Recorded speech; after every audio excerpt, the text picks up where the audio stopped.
ಅಹಮದಾಬಾದ್ನಲ್ಲಿ ಎಐಸಿಸಿ ಅಧಿವೇಶನ. ಈ ವೇಳೆ ಸಿಎಂ ಹಾಗೂ ಸುರ್ಜೇವಾಲಾ ಮಾತುಕತೆ ನಡೆದಿರೋದು ರಾಜಣ್ಣ ಹನಿ ಟ್ರ್ಯಾಪ್ ವಿಚಾರದ ಬಗ್ಗೆ ಚರ್ಚೆಯಾಗಿದೆಯಂತೆ.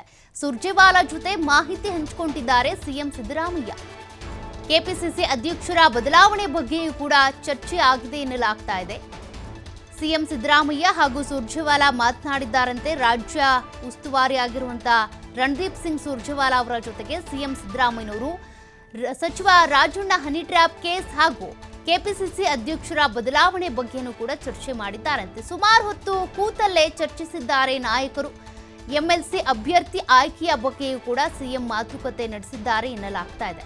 ರಾಹುಲ್ ಗಾಂಧಿ ಎಐಸಿಸಿ ಅಧ್ಯಕ್ಷ ಮಲ್ಲಿಕಾರ್ಜುನ್ ಖರ್ಗೆ ಬಳಿ ಹೇಳಿದ್ದನ್ನ ವಿವರಿಸಿದ್ದಾರೆ ಸಿಎಂ ಸಿದ್ದರಾಮಯ್ಯ.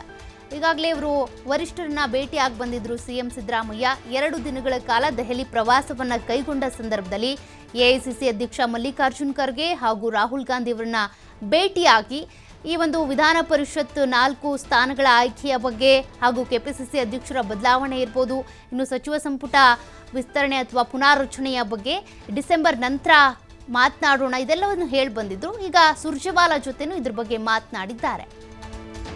ಮತ್ತಷ್ಟು ಡೀಟೇಲ್ಸ್ ಕೊಡ್ತಾರೆ ಪ್ರತಿನಿಧಿ ಶಿವಕುಮಾರ್. ಈಗಾಗಲೇ ಸಿದ್ದರಾಮಯ್ಯನವರು 2 ದಿನ ದೆಹಲಿ ಭೇಟಿಯಲ್ಲೂ ಇದೇ ವಿಚಾರಗಳನ್ನ ಮಾತನಾಡಿ ಬಂದಿದ್ರು. ಸುರ್ಜೇವಾಲಾ ಜೊತೆಗೂ ಕೂಡ ಇವೇ ವಿಚಾರಗಳನ್ನ ಮಾತನಾಡಿದ್ದಾರೆ ಎನ್ನಲಾಗ್ತಾ ಇದೆ. ಸುರ್ಜೇವಾಲಾ ಏನ್ ಹೇಳಿದ್ರಂತೆ? ಸ್ವಲ್ಪ 2 ದಿನಗಳಿಂದ ಗುಜರಾತ್ನ ಅಹಮದಾಬಾದ್ನಲ್ಲಿ ಎಐಸಿಸಿ ರಾಷ್ಟ್ರೀಯ ಕಾರ್ಯಕಾರಿಣಿ ಸಭೆ ನಡೀತಾ ಇದೆ. ನಿನ್ನೆಯಿಂದ ಇವತ್ತು ಕೂಡ ಕಾರ್ಯಕಾರಿಣಿ ಸಭೆ ನಡೀತಾ ಇದೆ. ಈ ಕಾರ್ಯಕಾರಿಣಿ ಸಭೆಯಲ್ಲಿ ಭಾಗವಹಿಸೋದಕ್ಕೆ ರಾಜ್ಯದ ಮುಖ್ಯಮಂತ್ರಿ ಸಿದ್ದರಾಮಯ್ಯ, ಡಿಸಿಎಂ ಡಿಕೆ ಶಿವಕುಮಾರ್, ಕೆಜೆ ಜಾರ್ಜ್, ಹಾಗೆ ಎಂಬಿ ಪಾಟೀಲ್, ಈಶ್ವರ್ ಖಂಡ್ರೆ ಹಲವು ನಾಯಕರು ಅಲ್ಲಿಗೆ ತೆರಳಿದ್ದಾರೆ. ಸೊ ಇದೇ ಸಂದರ್ಭದಲ್ಲಿ ಇವತ್ತು 2ನೇ ದಿನದ ಕಾರ್ಯಕಾರಿಣಿ ಸಭೆ ಪ್ರಾರಂಭ ಆಗ್ತಾ ಇದೆ. ಪ್ರಾರಂಭ ಆಗುವಂತಹ ಸನ್ನಿವೇಶದಲ್ಲೇ ರಾಜ್ಯ ಉಸ್ತುವಾರಿ ರಣದೀಪ್ ಸಿಂಗ್ ಸುರ್ಜೇವಾಲಾ ಅವರನ್ನ ಸಿದ್ದರಾಮಯ್ಯ ಅವರು ಮಾತುಕತೆಯನ್ನು ನಡೆಸಿದ್ದಾರೆ ಅವರ ಜೊತೆ. ಹನಿ ಟ್ರ್ಯಾಪ್ ಪ್ರಕರಣಕ್ಕೆ ಸಂಬಂಧಪಟ್ಟಂತೆ ಇಲ್ಲಿಯವರೆಗೆ ಏನೆಲ್ಲ ಮಾಹಿತಿಗಳು ಸಿಕ್ಕಿದೆ, ಅದೇ ಸಂಪೂರ್ಣವಾದಂತಹ ಮಾಹಿತಿಯನ್ನ ರಾಜ್ಯ ಉಸ್ತುವಾರಿ ಅವರ ಗಮನಕ್ಕೆ ತಂದಿದ್ದಾರೆ. ತಾವು ಖರ್ಗೆ ಹಾಗೆ ರಾಹುಲ್ ಗಾಂಧಿ ಅವರನ್ನ ಭೇಟಿ ಮಾಡಿದಂತ ಸಂದರ್ಭದಲ್ಲಿ ಕೊಟ್ಟ ಮಾಹಿತಿ, ಹಾಗೆ ಈಗ ಅಪ್ಡೇಟ್ ಏನಾಗಿದೆ, ತನಿಖೆ ಸಿಐಡಿ ತನಿಖೆ ನಡೀತಾ ಇರುವಂತ ಹಿನ್ನೆಲೆಯಲ್ಲಿ ಸಿಐಡಿಯಿಂದ ಯಾವೆಲ್ಲ ಇನ್ಫಾರ್ಮೇಶನ್ ಗಳನ್ನ ಕಲೆಕ್ಟ್ ಮಾಡಲಾಗಿದೆ, ಹಾಗೆ ಗುಪ್ತಚರ ಇಲಾಖೆಯಿಂದ ಏನೆಲ್ಲ ಮಾಹಿತಿಗಳನ್ನ ಸಂಗ್ರಹ ಮಾಡಲಾಗಿದೆ, ಅದರ ಮಾಹಿತಿಗಳನ್ನ ರಾಜ್ಯ ಉಸ್ತುವಾರಿಯ ಜೊತೆ ಸಿದ್ದರಾಮಯ್ಯನವರು ಹಂಚಿಕೊಂಡಿದ್ದಾರೆ. ಜೊತೆಗೆ ಎಂಎಲ್ಸಿ ಆಯ್ಕೆಗೆ ಸಂಬಂಧಪಟ್ಟಂತೆ ಕೂಡ ಸುರ್ಜೇವಾಲಾ ಅವರ ಬಳಿ ಚರ್ಚೆಯನ್ನ ಮಾಡಿದ್ದಾರೆ. ರಾಜ್ಯಕ್ಕೆ ನಾನು ಭೇಟಿಯನ್ನ ಕೊಡ್ತೇನೆ, ಆ ಸಂದರ್ಭದಲ್ಲಿ 4 ವಿಧಾನ ಪರಿಷತ್ ಸದಸ್ಯ ಸ್ಥಾನಗಳಿಗೆ ಯಾರನ್ನ ನೇಮಕ ಮಾಡ್ಬೇಕು ಅನ್ನುವಂಥದ್ದನ್ನ ನಾವೆಲ್ಲರೂ ಕೂಡ ಕುಳಿತು ಚರ್ಚೆಯನ್ನ ಮಾಡೋಣ ಅನ್ನುವಂತ ಭರವಸೆಯನ್ನ ರಾಜ್ಯ ಉಸ್ತುವಾರಿಗಳು ಮುಖ್ಯಮಂತ್ರಿಗಳ ಮುಂದೆ ಹೇಳಿದ್ದಾರೆ ಅನ್ನುವಂತ ಮಾಹಿತಿಗಳು ಕೂಡ ಸಿಗ್ತಾ ಇದೆ. ಹಾಗೆ ಕೆಪಿಸಿಸಿ ಅಧ್ಯಕ್ಷರ ಬದಲಾವಣೆ ವಿಚಾರದ ಬಗ್ಗೆ ಕೂಡ ಚರ್ಚೆಯನ್ನ ಮಾಡಲಾಗಿದೆ. ಇದರ ಬಗ್ಗೆ ಖರ್ಗೆ, ರಾಹುಲ್ ಗಾಂಧಿ ಅವರು ನಿರ್ಧಾರವನ್ನ ತೆಗೆದುಕೊಳ್ತಾರೆ. ಮತ್ತೊಮ್ಮೆ ಎಐಸಿಸಿ ಮಟ್ಟದಲ್ಲಿ ಚರ್ಚೆಯನ್ನ ಮಾಡಬೇಕಾಗಿದೆ.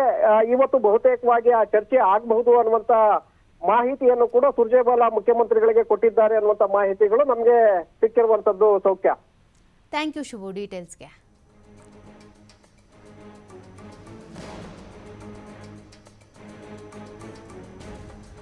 ಸಿಎಂ ಸಿದ್ದರಾಮಯ್ಯನವರು ಈಗಾಗಲೇ ವರಿಷ್ಠರಿಗೆ ಒಂದಷ್ಟು ವಿಚಾರಗಳನ್ನ ಮುಟ್ಟಿಸಿದ್ದಾರೆ. ಬಟ್ ವರಿಷ್ಠರು ಏನ್ ನಿರ್ಧಾರಗಳನ್ನ ತೆಗೆದುಕೊಳ್ತಾರೆ, ಕೆಪಿಸಿಸಿ ಅಧ್ಯಕ್ಷರ ಬದಲಾವಣೆ ಮಾಡ್ತಾರಾ, ಹನಿ ಟ್ರ್ಯಾಪ್ ಕೇಸ್ಗೆ ಸಂಬಂಧಪಟ್ಟಂತೆ ಯಾವ ರೀತಿ ಸರ್ಕಾರ ಹ್ಯಾಂಡಲ್ ಮಾಡಬೇಕು ಅನ್ನೋದ್ರ ಬಗ್ಗೆ ಏನ್ ಸೂಚನೆ ಕೊಡಬಹುದು, ಇದೆಲ್ಲದಕ್ಕೂ ಸಂಬಂಧಪಟ್ಟಂತೆ ವರಿಷ್ಠರು ಏನ್ ಸಲಹೆಗಳನ್ನ ಕೊಡ್ತಾರೆ ಅನ್ನೋದನ್ನ ಕಾದ್ ನೋಡ್ಬೇಕಿದೆ. ಕೆಪಿಸಿಸಿ ಅಧ್ಯಕ್ಷರ ಬದಲಾವಣೆ ವಿಚಾರಕ್ಕೆ ಸಂಬಂಧಪಟ್ಟಂತೆ ಈಗಾಗಲೇ ಅನೇಕರು ಲಾಬಿ ಮಾಡ್ತಿದ್ದಾರೆ. ನಾವೇ ಕೆಪಿಸಿಸಿ ಅಧ್ಯಕ್ಷರಾಗಬೇಕು ಅನ್ಕೊಂತಿದ್ದಾರೆ. ಜೊತೆಗೆ ಪೂರ್ಣಾವಧಿ ಕೆಪಿಸಿಸಿ ಅಧ್ಯಕ್ಷರು ಬೇಕು, 1-2 ಖಾತೆಗಳನ್ನ ಇಟ್ಕೊಂಡು ಜೊತೆಗೆ ಕೆಪಿಸಿಸಿ ಅಧ್ಯಕ್ಷರಾಗಿ ನಿರ್ವಹಣೆ ಮಾಡೋದು ಬೇಡ, ಸಂಪೂರ್ಣವಾಗಿ ಬರೀ ಕೆಪಿಸಿಸಿ ಅಧ್ಯಕ್ಷರಾಗೇ ಇರುವಂಥವ್ರು ಬೇಕು, ಹಾಗಾಗಿ ಬದಲಾವಣೆ ಮಾಡಿ ಅನ್ನೋದು ಒಂದು ಕೂಗು ಕೇಳಿ ಬಂದಿದೆ. ಹಾಗಾಗಿ ಇದೆಲ್ಲದಕ್ಕೂ ಸಂಬಂಧಪಟ್ಟಂತೆ ಹೈಕಮಾಂಡ್ ನಿರ್ಧಾರವನ್ನು ತೆಗೆದುಕೊಳ್ಬೇಕಿದೆ. ಹೈಕಮಾಂಡ್ನ ನಾಯಕರು ಸಿಎಂ ಸಿದ್ದರಾಮಯ್ಯನವರಿಗೆ ಏನು ಸೂಚನೆಯನ್ನ ಕೊಡ್ತಾರೆ, ಅದಕ್ಕೆ ತಕ್ಕಂತೆಯೇ ಸಿದ್ದರಾಮಯ್ಯನವರು ರಾಜ್ಯದಲ್ಲಿ ಒಂದಷ್ಟು ಬದಲಾವಣೆಯನ್ನ ತರೋದಕ್ಕೆ ಸಾಧ್ಯ. ನೋಡೋಣ ಏನೇನು ಬದಲಾವಣೆಗಳು ಆಗಬಹುದು ಅಂತ.